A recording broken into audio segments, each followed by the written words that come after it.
Si usted es de los que vivió toda su vida el terror de la droga y la delincuencia en El Salvador, y quiere ver cómo por fin las autoridades están cerrando estos puntos de venta uno por uno, y cómo la justicia que tanto se hizo esperar por fin está llegando, suscríbase ahora al canal para no perderse ninguno de estos operativos. Y lo que le vamos a contar hoy es una de las historias más duras de los últimos días. 8 kilos de marihuana, $2,000 en efectivo, y unos niños en medio de todo. Ese fue el saldo de un operativo antidrogas que sacudió al Departamento de la Libertad este domingo, y que dejó al descubierto una de las realidades más dolorosas del narcotráfico salvadoreño. Cómo estas redes arrastran a menores de edad al fondo del pozo. La Fiscalía y la policía cayeron sobre varias viviendas tras una alerta ciudadana, y lo que encontraron adentro confirmó que el veneno seguía fluyendo hacia las comunidades. El procedimiento fue ejecutado este domingo por la Fiscalía General de la República, en coordinación con la Policía Nacional Civil. Todo comenzó con una alerta, una denuncia que advertía sobre el almacenamiento y la distribución de droga en distintos inmuebles del Departamento de la Libertad. Las autoridades no perdieron tiempo. Organizaron los allanamientos, obtuvieron las órdenes correspondientes y cayeron sobre las viviendas señaladas. Y cuando encontraron exactamente lo que la denuncia advertía: un punto de almacenamiento y distribución de droga en pleno funcionamiento. ¿Pero qué fue lo que encontraron exactamente dentro de esas viviendas? El decomiso habla por sí solo: 8,443 gramos de marihuana, es decir, más de 8 kilos de droga. Una cantidad enorme para tratarse de un punto de distribución local. A eso se sumaron 6,9 gramos de cocaína, 4 teléfonos celulares y $2,000 en efectivo. Cada uno de esos elementos cuenta una parte de la historia. Los 8 kilos de marihuana revelan el volumen del negocio. La cocaína muestra que manejaban más de un tipo de droga. Los teléfonos eran las herramientas para coordinar las ventas y los pedidos. Y el dinero en efectivo es la prueba de que el negocio ya estaba en marcha, de que la droga ya se estaba vendiendo y generando ganancias. 8 kilos de marihuana no son para consumo personal.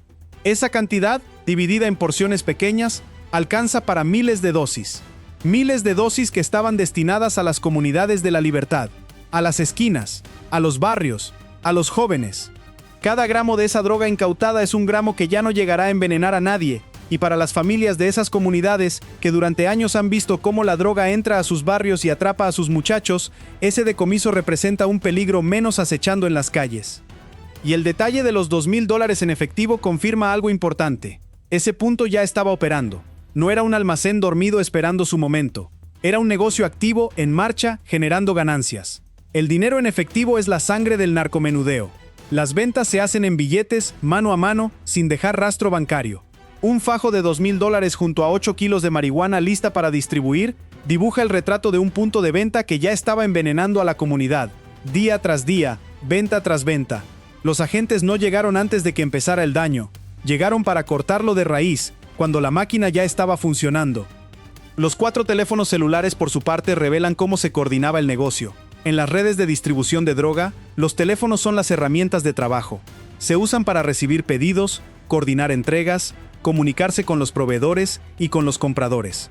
4 teléfonos en un punto de distribución sugieren un nivel de organización que va más allá de la venta ocasional, y cada uno de esos aparatos es, para las autoridades, una fuente potencial de información sobre cómo funcionaba la red, quiénes eran sus contactos y de dónde venía la droga. Pero hay un detalle en este operativo que estremece más que la droga, más que el dinero, más que todo lo demás. Entre los detenidos había 2 menores de edad. 2. En total, el operativo dejó 5 personas capturadas, 3 adultos y 2 menores. Y ese dato, el de los 2 menores, es el que más duele, porque revela una de las heridas más profundas que el narcotráfico ha dejado en El Salvador: el uso y el arrastre de niños y adolescentes hacia el mundo del crimen. Según la información de la Fiscalía, esos 2 menores tenían 15 y 17 años. 15 y 17.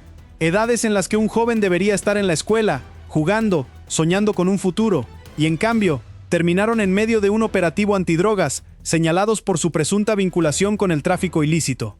Para el hombre mayor que ha vivido toda su vida en El Salvador, este detalle toca una fibra muy honda, porque durante décadas ha visto exactamente esto: cómo las estructuras criminales se alimentan de los jóvenes, cómo reclutan a los muchachos de las comunidades pobres, a veces por dinero, a veces por la fuerza, a veces por la falta de oportunidades. Cómo generaciones enteras de jóvenes salvadoreños fueron tragadas por las pandillas y el narcotráfico. El abuelo salvadoreño ha enterrado a nietos, Ha visto a los hijos de sus vecinos perderse en el vicio y el crimen. Ha llorado por una juventud que el país perdió a manos de estas estructuras. Ver a 2 menores en este operativo es ver, una vez más, esa herida abierta. Piense en lo que significa que un niño de 15 años ya esté metido en el tráfico de drogas. Significa que, en algún punto, alguien lo enganchó. Alguien vio a un muchacho vulnerable, sin oportunidades, tal vez sin una figura que lo guiara, y lo metió en el negocio. Le puso la droga en las manos. Le enseñó a venderla, a esconderla, a moverla. Le hizo creer que ese era un camino, que ahí había dinero fácil, respeto, pertenencia, y así, poco a poco, le robó la infancia y le hipotecó el futuro. Es la misma fórmula que las pandillas usaron durante décadas para reclutar a generaciones enteras. La misma trampa, el mismo cebo, y las mismas víctimas, los jóvenes de las comunidades más golpeadas. Ese es uno de los daños más profundos y duraderos que el crimen organizado le ha hecho a El Salvador. No solo la violencia, no solo los muertos, no solo el miedo, también el robo sistemático de la juventud. Miles de muchachos que pudieron haber sido profesionales, trabajadores, padres de familia, terminaron convertidos en carne de cañón para las estructuras criminales. El salvadoreño mayor lo sabe mejor que nadie, porque lo vio pasar durante toda su vida.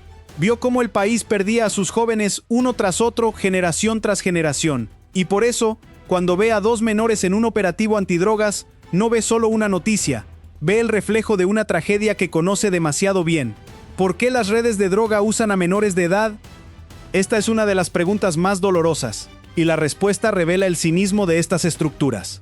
Las redes de narcotráfico usan a menores de edad precisamente porque son menores, porque saben que un adolescente, ante la ley, no enfrenta las mismas consecuencias que un adulto, porque calculan que un niño de 15 años puede mover droga, vigilar un punto de venta o guardar un cargamento con menos riesgo de recibir una condena severa. Los criminales convierten la juventud de estos muchachos en un escudo, en una herramienta desechable para su negocio. Los usan, los exponen, los arrastran al crimen, y cuando caen, buscan otros para reemplazarlos. Es una de las formas más perversas en que el narcotráfico daña a las comunidades. No solo envenena con la droga que vende, también destruye a los jóvenes que recluta para venderla. Un adolescente que entra al mundo del tráfico de drogas a los 15 años tiene el futuro hipotecado. Difícilmente termina sus estudios, difícilmente consigue un trabajo honrado, y con demasiada frecuencia, termina muerto o preso antes de llegar a la adultez. Cada menor que estas redes arrastran es una vida que se tuerce, una familia que se rompe, un futuro que se apaga. Y por eso, cuando las autoridades desmantelan un punto de distribución donde había menores involucrados, no solo cortan una vía de la droga, también, de alguna forma, rescatan a esos jóvenes de un destino que los estaba consumiendo. ¿Dónde ocurrió exactamente este operativo y por qué esa zona es relevante? Los allanamientos se realizaron en varios inmuebles del Departamento de la Libertad, específicamente en los distritos de Talnique, Zacacoyo y Tepecoyo. Son zonas del occidente de la Libertad, comunidades donde, según la denuncia que activó el operativo, se estaba almacenando y distribuyendo droga. La Libertad se ha convertido en las últimas semanas en un foco de operativos antidrogas con múltiples capturas de distribuidores y desmantelamiento de puntos de venta. No es casualidad. Es el resultado de una ofensiva sostenida de las autoridades contra el narcomenudeo en ese departamento. Un punto de almacenamiento y distribución como el que cayó funciona como el centro logístico de la venta de droga en una zona. Es el lugar donde se guarda el cargamento grande, los 8 kilos de marihuana en este caso, antes de dividirlo en porciones más pequeñas para la venta. Ahí se pesa, se empaqueta, se dosifica. Desde ahí se coordina la distribución hacia los vendedores que la comercializan en las esquinas y los barrios. Es el corazón de la operación local. Y por eso, desmantelarlo es un golpe mucho más grande que capturar a un vendedor callejero. Cuando cae el punto de almacenamiento, cae la fuente que abastecía a toda una red de venta. Que las autoridades hayan encontrado 8 kilos de marihuana almacenados, junto con cocaína, dinero y teléfonos, confirma que dieron con uno de esos centros neurálgicos. No con un vendedor de esquina, sino con el lugar desde donde se abastecía la droga que llegaba a la comunidad. Y ese tipo de golpe tiene un efecto multiplicador. Al cortar la fuente, se corta el suministro de todos los que dependían de ese punto para vender. Una sola operación bien ejecutada puede secar, al menos temporalmente, el flujo de droga en toda una zona. Y hay un dato que hace que este caso sea todavía más alarmante.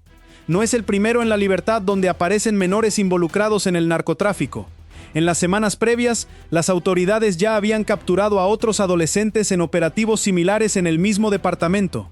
En Tepecoyo, uno de los mismos distritos de este operativo, habían detenido días antes a un joven de 16 años junto a 2 adultos, con marihuana, metanfetamina y una balanza digital. En Colón, capturaron a una adolescente de 16 años con 3 kilos de metanfetamina. En Lourdes, a un menor de apenas 14 años vinculado a la venta de droga. El patrón es escalofriante. Las redes de narcotráfico en La Libertad están usando cada vez más a menores de edad. Y las autoridades lo saben. Por eso la vigilancia sobre esa zona es constante. ¿Por qué La Libertad se ha convertido en un foco tan crítico del narcomenudeo? La Libertad es un departamento estratégico.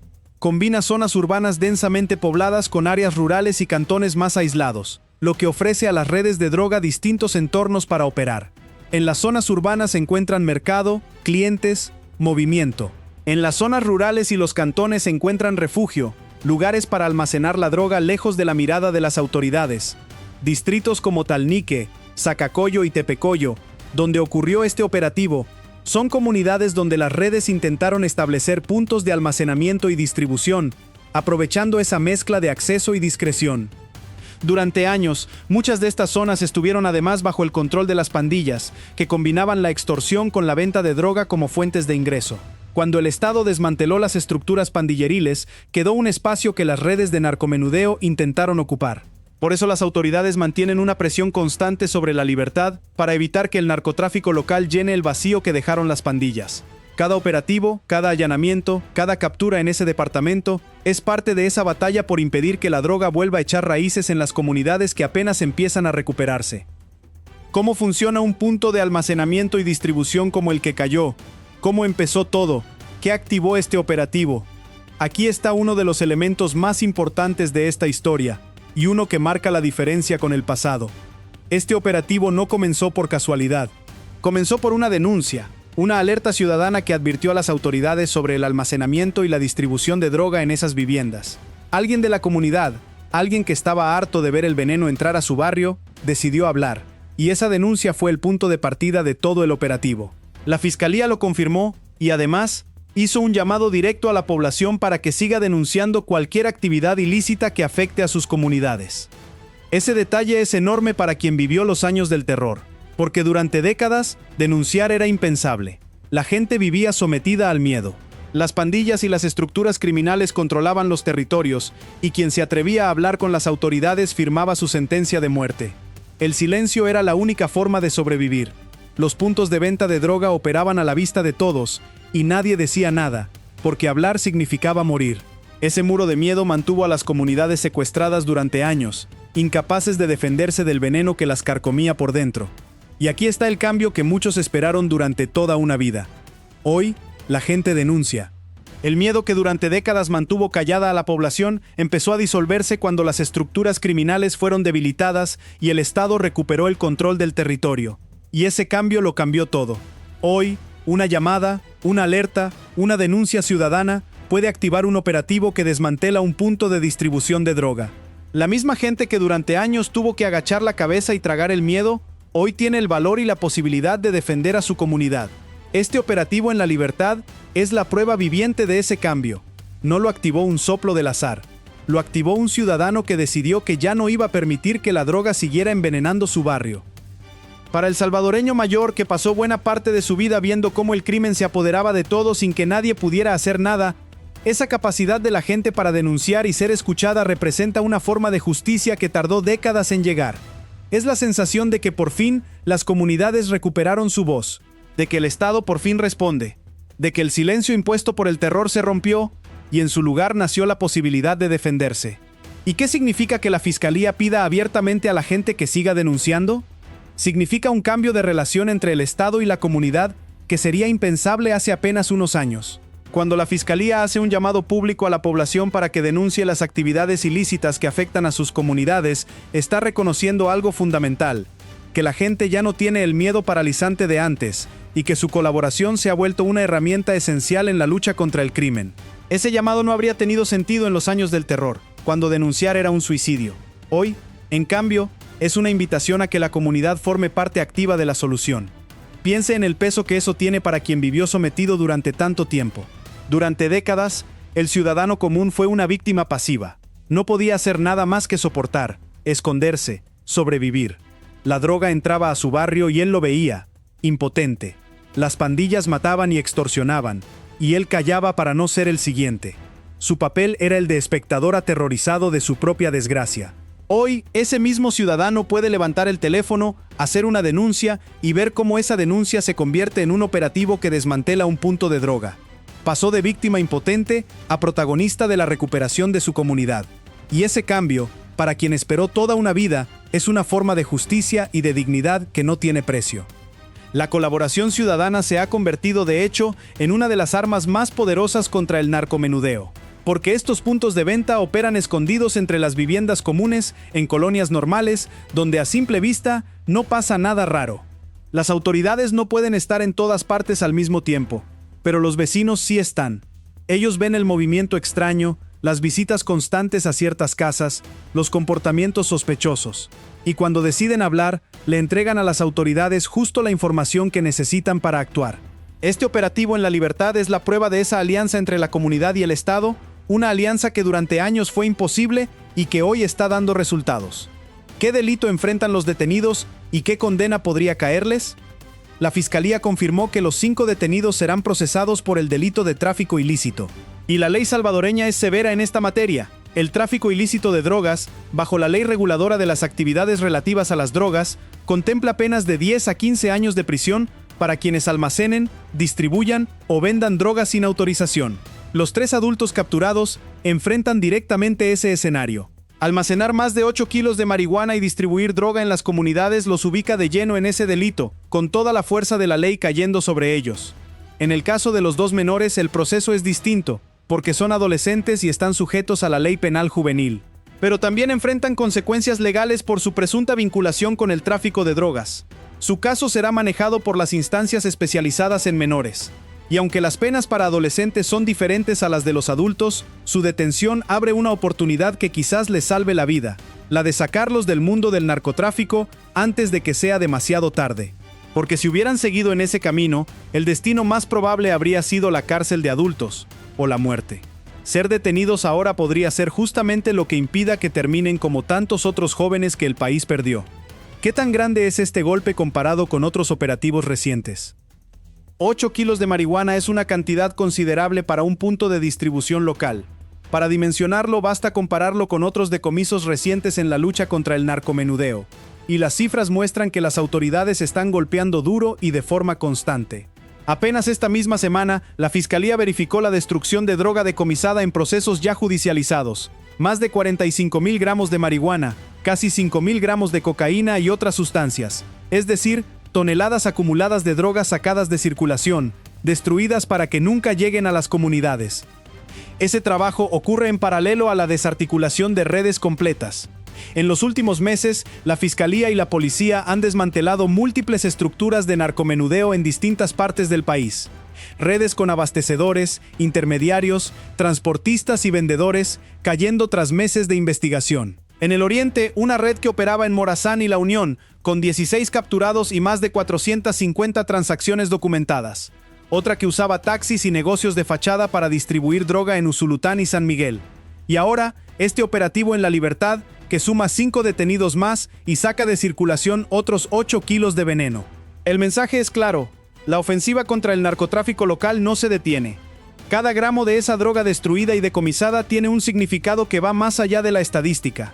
Cada uno de esos gramos era una dosis potencial. Una dosis que pudo haber llegado a un joven, que pudo haber empezado una adicción, que pudo haber destruido una familia. Cuando las autoridades queman toneladas de droga incautada, no están destruyendo simplemente una mercancía ilegal.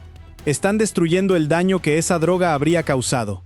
Están impidiendo adicciones que nunca comenzarán, familias que no se romperán, jóvenes que no caerán. Para quien ha visto de cerca la destrucción que causa la droga, ver esas toneladas convertidas en humo es ver una amenaza que se apaga antes de hacer daño. Y en el caso específico de La Libertad, cada operativo tiene un peso adicional por ese patrón alarmante de menores involucrados. Porque no se trata solo de sacar droga de circulación. Se trata de romper el ciclo por el cual las redes reclutan y destruyen a los jóvenes de esas comunidades. Cada punto de distribución que cae es un punto menos donde un adolescente podría ser enganchado. Cada red desmantelada es una red menos que podría arrastrar a un muchacho al crimen. La batalla contra el narcomenudeo en La Libertad es, al mismo tiempo, una batalla por proteger a la juventud de esas comunidades, por impedir que se repita, generación tras generación, la tragedia de los jóvenes perdidos que el salvadoreño mayor conoce tan bien. ¿Qué representa este operativo para las comunidades de La Libertad? Representa un respiro, un punto de venta menos, una amenaza menos acechando a los jóvenes del barrio. Cada vez que las autoridades desmantelan un punto de distribución de droga, una comunidad entera se libra, aunque sea un poco, del veneno que la acecha. Los 8 kilos de marihuana que iban a ser distribuidos ya no llegarán a las esquinas. Los distribuidores que operaban en esas viviendas ya no seguirán envenenando a la juventud. Y los 2 menores que estaban siendo arrastrados al crimen tienen ahora quizás una oportunidad de cambiar de camino. Para las familias de Talnique, de Zacacoyo, de Tepecoyo, este operativo es la confirmación de que sus denuncias sirven, de que el Estado responde, de que ya no están solas frente al narcotráfico. Durante años, esas comunidades tuvieron que convivir con la droga sin poder hacer nada. Hoy, ven cómo un punto de venta cae gracias a una alerta ciudadana. Ven cómo las autoridades entran, decomisan, capturan y procesan. Ven que el crimen ya no opera con la impunidad de antes. Y esa es una forma de justicia que muchos esperaron durante toda su vida. ¿Qué pasará ahora con los detenidos y con la investigación? Lo inmediato es que los 3 adultos serán presentados ante la justicia y procesados formalmente por el delito de tráfico ilícito. La fiscalía presentará como prueba la droga incautada, el dinero en efectivo, los teléfonos celulares y todo lo recolectado durante los allanamientos. Al haber sido capturados en flagrancia, con la droga almacenada en las viviendas, la evidencia en su contra es contundente. Los 2 menores, por su parte, serán procesados bajo la ley penal juvenil en las instancias especializadas. Pero la investigación podría no terminar ahí. Los 4 teléfonos celulares incautados son una mina de información. Pueden contener contactos, mensajes, registros de ventas, vínculos con proveedores y con otros puntos de distribución. Si las autoridades logran extraer esa información, el caso podría crecer, llevando a más capturas y a la posible identificación de la red completa detrás de ese punto de venta. Porque un punto de distribución rara vez opera solo. Casi siempre hay alguien que abastece la droga, alguien más arriba en la cadena. Y cada operativo como este es una oportunidad de trepar por esa cadena hasta llegar a los que están en la cima. La captura de estos 5 detenidos en La Libertad, 3 adultos y 2 menores, no es la de una gran red internacional de narcotráfico. Es la de un punto de almacenamiento y distribución local, uno de esos lugares desde donde la droga se reparte hacia las comunidades, hacia las esquinas, hacia los jóvenes. Y precisamente por eso, su desmantelamiento importa tanto, porque son esos puntos de venta los que ponen la droga al alcance de la gente, los que enganchan a los muchachos, los que rompen a las familias. Ver caer uno de ellos gracias a la denuncia de un ciudadano valiente, con 8 kilos de droga sacados de circulación y 2 menores rescatados del camino del crimen, es ver la justicia que durante décadas se negó a llegar a las comunidades envenenadas por el narcotráfico.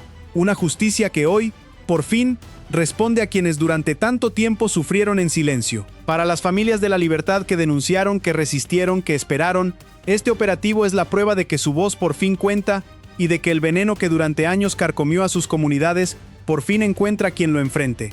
La justicia tardó, pero llegó. Y sigue llegando, un operativo a la vez.